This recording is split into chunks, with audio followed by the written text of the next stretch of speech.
Gaucher. Entré au RNP, Parti collaborationniste français, en mars 1942.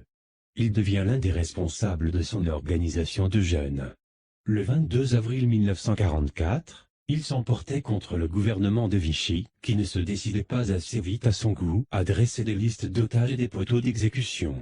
Roland Gauguillot avait rejoint à la fin de l'année 1944 à Sigmaringen, en Allemagne, les chefs de la collaboration, qui s'étaient enfuis devant la progression des armées alliées.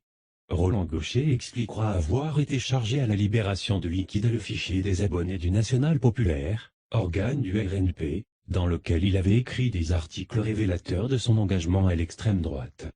Condamné à 5 ans de prison à la Libération, pour haute trahison. En octobre 1972, il est l'un des fondateurs du Front National. En 1984, il devient directeur de la rédaction de National Hebdo, le journal du FN. Il est conseiller régional, Picardie, 1986 à 1987 puis Franche-Comté 1992 à 1998, et député européen FN, 16 avril 1986, 24 juillet 1989. Il est également tête de liste FN dans le 19e arrondissement de Paris en 1983 et en 1989. Poursuivant leur tournée de propagande destinée à faire connaître l'héroïsme des légionnaires et à faire comprendre que cette phalange est le noyau de la future armée française, les orateurs se feront entendre le dimanche 16 avril à Paris au Vélodrome d'Hiver.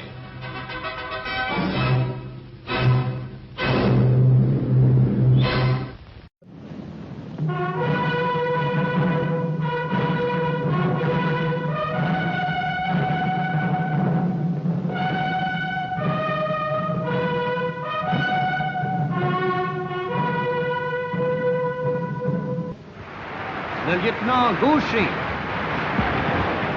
Les pouvoirs publics, certes, peuvent beaucoup, mais c'est quand même à la jeunesse de France de faire le geste qui décidera de tout.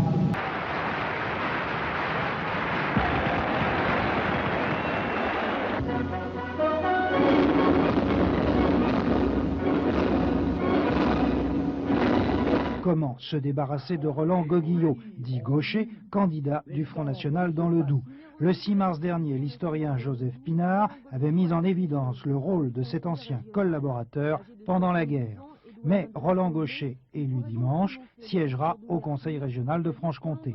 Mieux ou pire, c'est selon, doyen d'âge, il doit présider la séance d'ouverture. Les élus de tous les groupes ont décidé de la boycotter. Et nous irons avec l'ensemble des formations en dehors du Front National, eh bien, au monument mort fusillé, à la Citadelle, et l'ensemble des associations patriotiques déposeront des gerbes ce soir-là devant le monument des fusillés.